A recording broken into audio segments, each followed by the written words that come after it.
جب شیطان نے، ابلیس نے مہلت لے لی،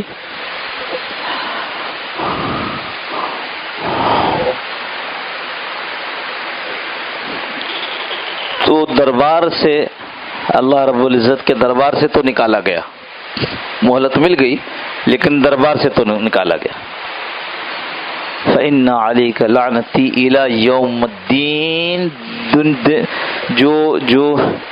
جو آخری دن، یوم الدین، جو قیامت کے دن تک تجھ پر لعنت ہے۔ اب لعنت اللہ کی رحمت سے دور۔ آدم علیہ السلام جنت میں جی گھبراوے تو ان کی جی بہلانے کی خاطر، ان کو سکون پہنچانے کی خاطر حوا کو پیدا کر دیا گیا۔ اچھا، یہ کسی نے میرے خیال ہے ایک ہی بٹن سے پورا سب کچھ بند کر دیا۔ ایسا نہ کرو بھائی، پنکھا بند نہ کرو۔ ہاں، جزاک اللہ جزاک اللہ جزاک اللہ۔ پنکھا بند نہ کریں، میں زور سے بات کر رہا ہوں۔ اب آدم اور حوا یہ دونوں جنت میں ہیں،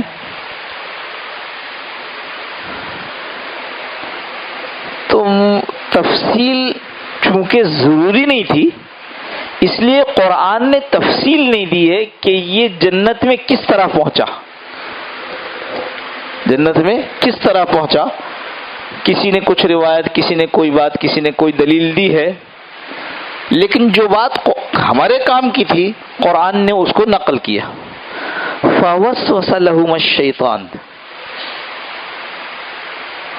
کہ شیطان نے پھر ان دونوں کے اندر یہ وسوسہ ڈالا۔ ابھی سمجھ میں آئی؟ ہم نماز سے پہلے ہم نے بات کی نا، کیا؟ وَلَا يَغُرَّنَّكُمْ بِاللَّهِ الْغَرُورُ، یہ جو بہت زیادہ دھوکہ دینے والا ہے، یہ اللہ کے نام پہ دھوکہ نہ دے دے۔ تو قرآن کریم میں دوسری جگہ پر یہ ہے جو ابھی میں بیان کر رہا ہوں آپ کو، کہ دونوں کے اندر وسوسہ ڈالا ہے۔ کیا وسوسہ ہے؟ اعلیٰ کہتا ہے مَا نَهَاكُمَا رَبُّكُمَا عَنْ هَٰذِهِ الشَّجَرَةِ إِلَّا أَن تَكُونَ مَلَكَيْنِ أَوْ تَكُونَ مِنَ الْخَالِدِينَ۔ اللہ کے نام پہ دھوکہ دے رہا ہے۔ تمہارے رب نے تم کو کسی اور وجہ سے نہیں منع کیا کہ اس درخت کے قریب مت جانا، صرف اس لیے منع کیا ہے کہ اگر تم اس درخت کا پھل کھا لو گے، او تکون ملکین، یا تو تم دونوں فرشتے ہو جاؤ گے، او تکون من الخالدین، اور اگر فرشتے نہیں ہوئے تو پھر تم ہمیشہ ہمیشہ اسی جنت میں رہو گے۔ کس کے نام پہ دھوکہ دے رہا ہے؟ کس کی خواہش نہیں ہے کہ میں جنت میں اللہ کے قریب ہمیشہ ہمیشہ رہوں؟ کس کی خواہش نہیں ہے کہ میں فرشتوں کی طرح ہو جاؤں؟ اور یہی نہیں، آگے قرآن کیا کہا، وَقَاسَمَهُمَا إِنِّي لَكُمَا مِنَ النَّاصِحِينَ۔ ہاں، صرف اتنا ہی نہیں، دونوں کو قسم کھا کر کہتا ہے کہ میں تمہارا خیرخواہ ہوں۔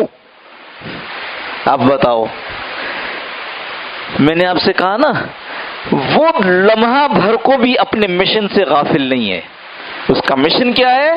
کہ وہ ہمیں دھوکہ دے گا، بچلائے گا، پھسلائے گا، بہکائے گا، دغا دے گا، فریب کرے گا ہمارے ساتھ۔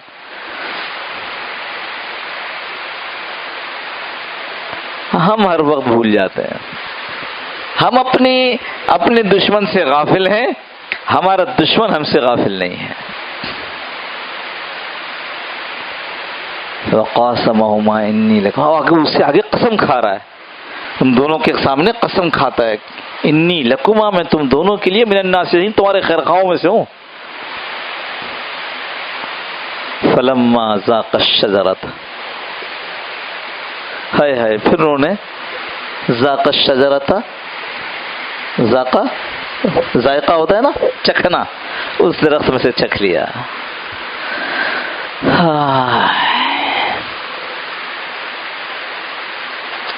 وہ جو بزرگ کی میں نے بات کی کہ یہ بھلا دیا، کون سا بلایا؟ اوپر والا اور نیچے والا، باقی دائیں بائیں آگے پیچھے والا وہ بولتا رہا اور اللہ نے اس کو مہلت دے دی۔ اب جو یہ دو اوپر نیچے کا بھول گیا تو ایک بہت بڑی حکمت، ایک بہت بڑا فائدہ ہمارا اس میں ہے کہ سب سے زیادہ بہکانا انسان کو شیطان کی طرف سے نگاہوں کے ذریعے ہوتا ہے۔ حدیث میں آیا کہ شیطان کے نظروں میں سے ایک تیر، زہریلا تیر، یہ نظر ہے۔ کیا ہے؟ نظر شیطان کے تیروں میں سے ایک زہریلا تیر ہے۔ تو فرمایا اوپر دیکھ کر چلو گے گرو گے۔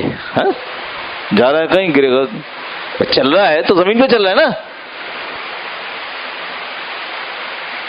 تو دو طرف سے یہ تیر نہیں مار سکے گا، ایک اوپر سے ایک نیچے سے، لیکن اوپر سے دیکھ کر چلو گے تو ٹھوکر کھاؤ گے، گر جاؤ گے، نیچے دیکھ کر چلو گے تو تمہاری نگاہوں کی حفاظت ہو جائے گی، شیطان کے تیروں سے بچ جاؤ گے۔ ویسے تو اللہ معاف فرمائے یہ تو ہماری عادت ہے۔ حضرت ڈاکٹر علی صاحب رحمۃ اللہ فرمایا کرتے تھے قدم سوئے مرقد، نظر سوئے دنیا۔ مرقد کہتے ہیں قبر کو، قدم سوئے مرقد، قدم کدھر جا رہی ہیں؟ قبر کی طرف، نظر سوئے دنیا، اور نظر کدھر ہے؟ دنیا کی طرف۔ دیکھنا نیچے قبر کی طرف، ہمیں یہاں جانا ہے۔ قدم سوئے مرقد اور نظر سوئے دنیا، کدھر جا رہا ہے؟ کہاں دیکھتا ہے؟ ارے جدھر جا رہا ہے ادھر دیکھ بھائی۔ تو یہ ہمارا چلن زندگی میں بھی ہے، ہمارے رویے بھی یہ بتا رہے ہیں کہ بڑھ تو رہے قبر کی طرف لیکن دیکھ رہے ہیں اپنی دنیا کی طرف۔ اور ویسے آدمی کو یہ بتا دیا کہ آدمی کو شیطان کے تیروں سے بچنا ہے تو اس کا بہترین طریقہ یہ ہے کہ اپنی نظر کو زمین پر جما کر چلے۔ ایک بزرگ فرمایا کرتے تھے، بلکہ نام لینے میں بھی کوئی حرج نہیں، بھائی واصف منظور صاحب رحمۃ اللہ علیہ، ان کے شیخ حضرت سید رضوین صاحب رحمۃ اللہ علیہ فرمایا کرتے تھے کہ جب اللہ کو حاصل کرنے پانے کی محنت شروع کی، وہ محنت شروع کی جس سے اللہ کی محبت اور معرفت حاصل ہو جائے، یعنی جب شیخ سے بیعت کر لی پیر صاحب سے اور ان کے حکم پر اپنے نگاہوں کی حفاظت شروع کی، تو کئی دفعہ ایسا ہوا کہ یا میں کسی سے ٹکراتے ٹکراتے بچا یا کوئی حادثہ ہوتے ہوتے بچ گیا۔ اتنی اپنی نظر کو نیچی رکھی کہ کبھی حادثہ فرمایا کہ کیا ہوتا، جان چلی جاتی ایمان تو محفوظ رہتا۔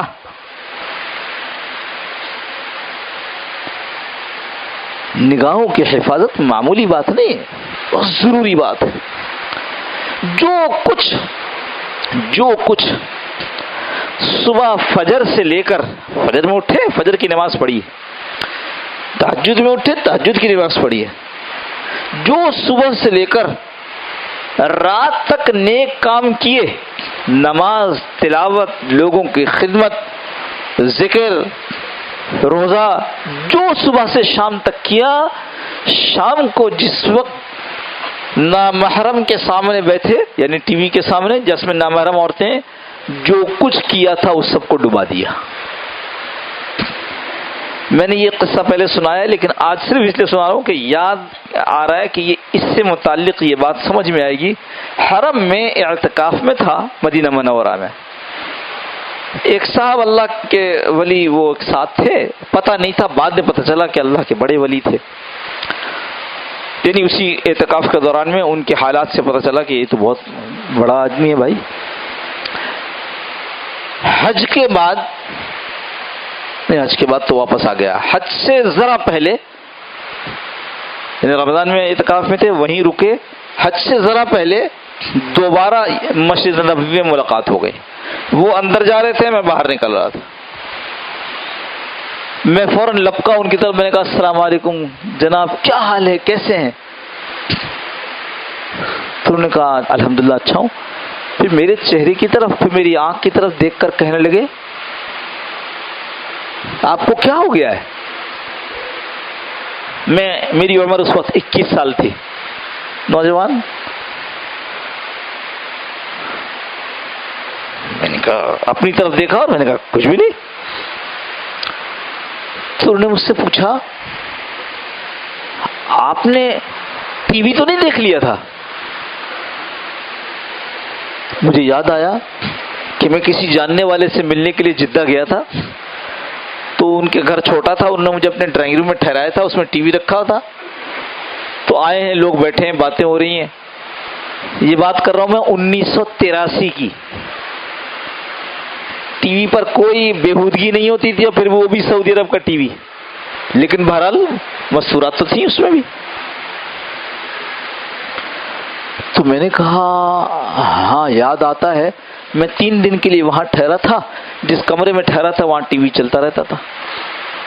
مگر آپ یہ کیوں پوچھ رہے ہیں؟ تو انہوں نے کہا مجھے کہ مسجد نبوی کے رمضان کے آخری عشرے میں اعتکاف کی وجہ سے جو نور آپ کی آنکھوں میں تھا وہ سب ختم ہو گیا. بتاؤ کتنا بڑا نقصان ہوا. ہم تو اس کو اہمیت ہی نہیں دیتے.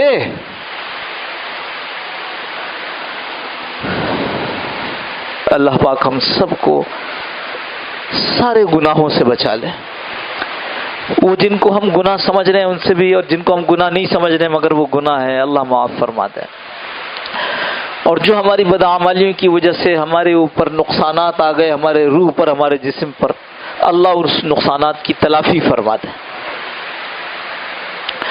اس لیے عرض کر رہا ہوں کہ فضل ولا یغرنکم باللہ الغرور، یہ جو بہت زیادہ دھوکہ دینے والا ہے، یہ اللہ کے نام پر دھوکہ دینے میں ہمیں کامیاب نہ ہو. طریقہ ایک ہے، اللہ والوں کی خدمت میں اپنے آپ کو لگاؤ. علماء کے پاس جانا، پیر مشائخ کے پاس جانا. یہ میں بار بار بتا دیتا ہوں، پیر مشائخ سے میری مراد وہ نہیں جو آپ کے ایمان پر اور آپ کی جیب پر ڈاکہ ڈالتے ہیں، نہ. پیر مشائخ سے وہ ہیں جن کو دیکھ کر آپ کو اللہ یاد آئے، جن کی باتوں سے آپ کو دنیا نہیں آخرت یاد آئے. آخرت یاد آئے.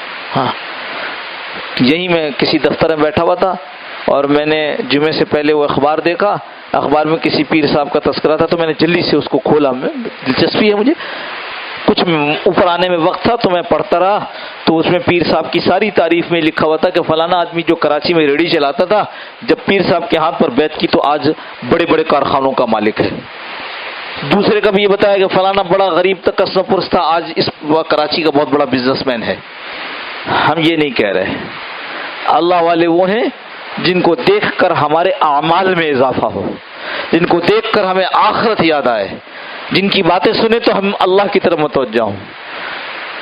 تو علماء کی خدمت میں جانا، پیر مشائخ کی خدمت میں جانا، دعوت والوں کے ساتھ، تبلیغ والوں کے ساتھ اپنے اوقات کو لگانا، یہ بہترین بات ہے. اس کی برکت سے انشاءاللہ اللہ اس کی فکر نصیب فرما دیں گے. اللهم صل على سيدنا مولانا محمد النبي الأمي وعلى آله وسلم تسليما كثيرا كثيرا. اللهم ربنا لا تسقط يا الله يا الله يا الله يا الله